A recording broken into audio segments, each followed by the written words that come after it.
To Navaneetha vlogs. Friends, ఈరోజు మనం ఎంతో రుచికరమైన స్వీట్ బూందీ లడ్డూనైతే తయారు చేసుకుంటున్నామండి.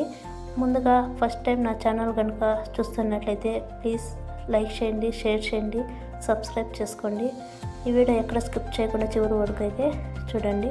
ఇప్పుడు ఒక గిన్నె తీసుకొని 2 కప్పుల వరకు శనగపిండి తీసుకొని కొద్దిగా నీళ్ళు పోస్తూ బాగా మిశ్రమాన్ని కలుపుకోవాలి. ఈ విధంగా అయితే నేను కలుపుకున్నాను. ఇప్పుడు బాగా వేడెక్కిన ఆయిల్లోకి బూందీ గడ్డ తీసుకొని కలిపిన పిండిని అయితే ఈ విధంగా అయితే వేసేసుకోవాలి. ఇలా వేసుకున్న తర్వాత గరిటె మళ్ళీ కింద బాగా తుడుచుకొని మళ్ళీ వేసుకోవాలన్నమాట. ఇలా వేసుకుంటే మనకి బూందీ బాగా పుసుపుసుగా అయితే వస్తుంది, ముక్కలు లేకుండా. చూడండి ఎలా వచ్చిందో.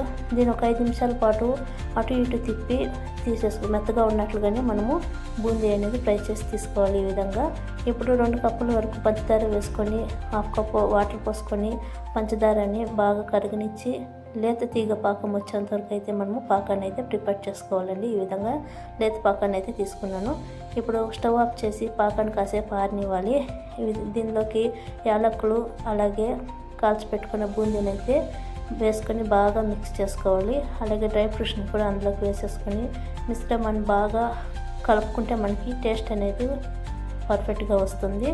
ఇప్పుడు చిన్న ఉండలుగా అయితే మనము బూందీ లడ్డూని అయితే ప్రిపేర్ చేసుకోవాలి. ఈ విధంగా అయితే నేను లడ్డూలు అయితే చేసుకున్నాను. చూసారా, లడ్డు అయితే రెడీ అయిపోయింది. మీరు కూడా ట్రై చేయండి ఫ్రెండ్స్. Thank you.